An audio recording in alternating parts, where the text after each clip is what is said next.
相信大家都見過呢一幅畫好多次㗎喇，但你又知唔知佢背後有一啲嘅秘密嘅呢？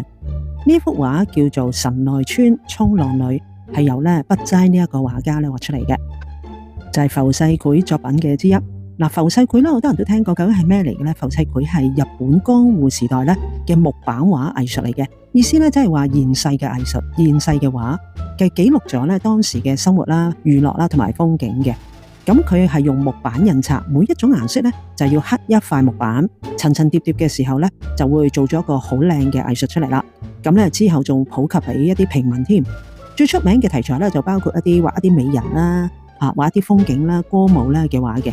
而呢一幅畫就係其中嘅經典啦。呢一幅畫巨浪就同佛教有咩暗示呢？其實呢幅畫唔單止係風景畫，筆齋畫呢一個巨浪其實象徵住佛教嘅無常啊。無常意思係生命裏邊隨時係反覆嘅，好似隻船隨時都會被吞沒啦。雖然筆齋就唔係佛教嘅真理，但係喺江戶時代佛教嘅思想好普遍，佢係用緊藝術去表達人生嗰個脆弱同埋自然嗰個力量嘅。而藍色就係呢一幅畫嘅主調嘅顏色。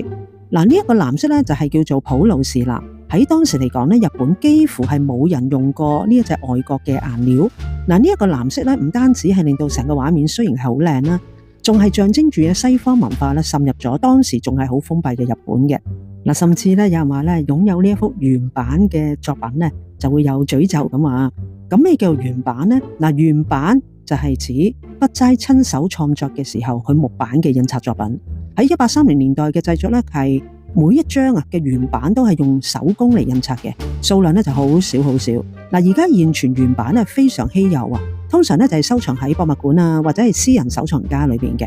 但係有傳說話擁有呢一幅原版嘅人就會遇到呢個水災啦或者呢個船難嘅。雖然就冇證據嘅，但係呢一個古仔就令到呢一幅畫就更加神秘啦。